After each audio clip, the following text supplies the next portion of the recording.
पहिल्यांदा मी एवढं शांत मंदिरामध्ये गेले होते. हे मंदिर कुठं आहे चला सांगते. आणि काल आईस्क्रीम बनवलं होतं ना, मीही बघायला एक्सायटेड होते आणि मीही पाहिलं नव्हतं. आणि हे आईस्क्रीम काढताना एवढी घाई केली ना, त्याला पहिला 1 मिनिट तरी तसंच ठेवायला पाहिजे होतं. मी लगेच काढलं आणि ते असं प्रॉपर असं निघलंच नाही. नंतर 1-2 मिनिटानंतर छान निघलं आणि टेस्ट तशी मस्त होती.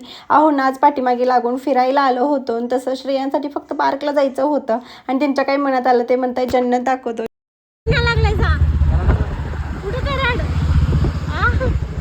बघता बघता टोल पास करून खेड शिवापूरमध्ये आलो होतो. माझ्यासोबत मस्करी करत होते की आपण कराडला निघालो म्हणून. पुण्याला आल्यापासून बाईक करून पहिल्यांदाच एवढ्या लांब आलो होतो आणि एवढ्या लांब आल्यासारखं काहीतरी सार्थकी लागलं. तिथलं वातावरण एवढं शांत होतं ना, एवढी गर्दी असूनही शांत आणि प्रसन्न वाटत होतं. कोणत्याही दर्शनासाठी लाईन नव्हती, फोटो काढण्यास बंदी वगैरे नव्हती. श्रेयांश जिकडे रस्ता दिसत होता ना, त्या साईडला फिरत होता. बाहेर काहीच खाल्लं नव्हतं. आधी गरज उशीर झाला होता. घरी येऊन जेवणही वगैरे बनवायचं होतं. बाहेरूनच पिझ्झा मागवला होता आणि मस्त अशी फिश फ्राय बनवली होती. तर भेटू नेक्स्ट व्हिडिओमध्ये. तोपर्यंत फॉलो नक्कीच करा. बाय.